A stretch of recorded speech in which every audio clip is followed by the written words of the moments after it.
Camarade président Vladimir Poutine, camarade président chef d'État africain, camarade chef de délégation, bonjour.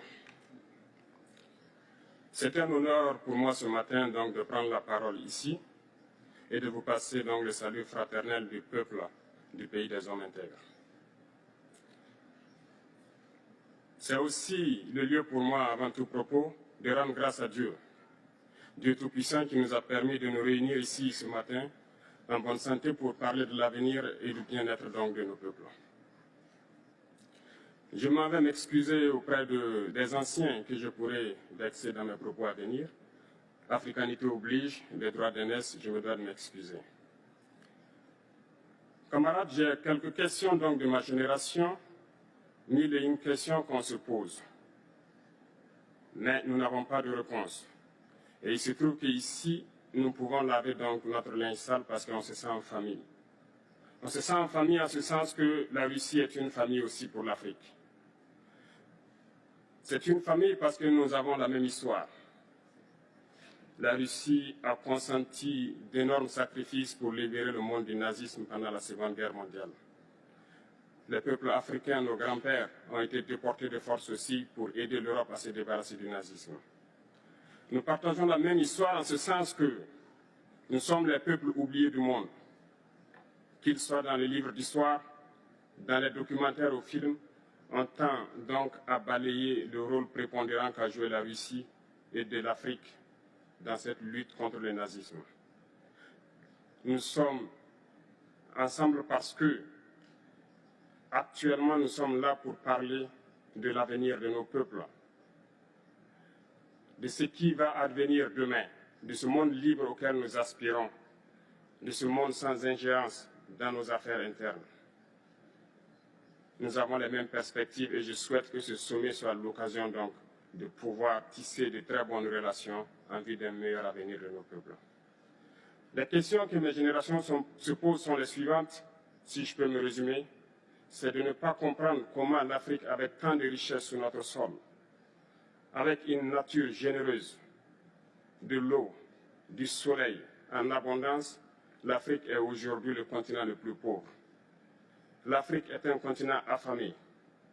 Et comment se fait-il que les chefs d'État traversent donc le monde à mendier? Voici des questions que nous nous posons et que nous n'avons pas de réponse jusque-là. Nous avons l'occasion de tisser de nouvelles relations.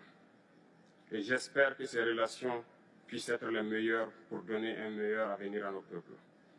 Ma génération me charge aussi de dire que, par ce fait de pauvreté, ils sont obligés de traverser l'océan pour essayer de rallier l'Europe. Ils meurent dans l'océan. Mais que prochainement, ils n'iront pas traverser parce qu'ils viendront devant nos palais pour chercher leur pitance quotidienne.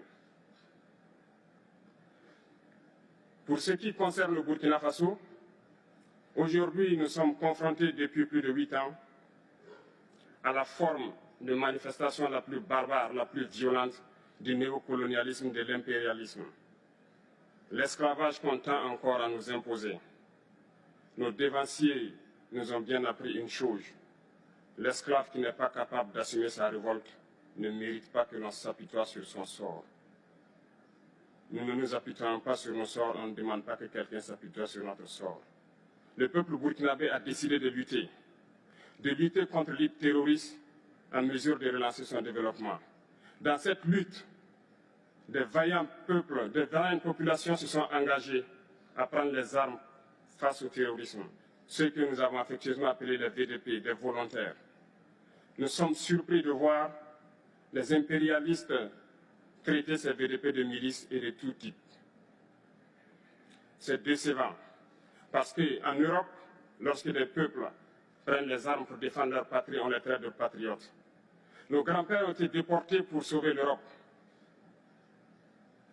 Ce n'était pas avec leur consentement, contre leur gré. Et bien au retour, on se rappelle bien qu'à Tiaroy, lorsqu'ils ont voulu revendiquer leurs droits élémentaires, ils ont été massacrés. Cela ne fait rien donc.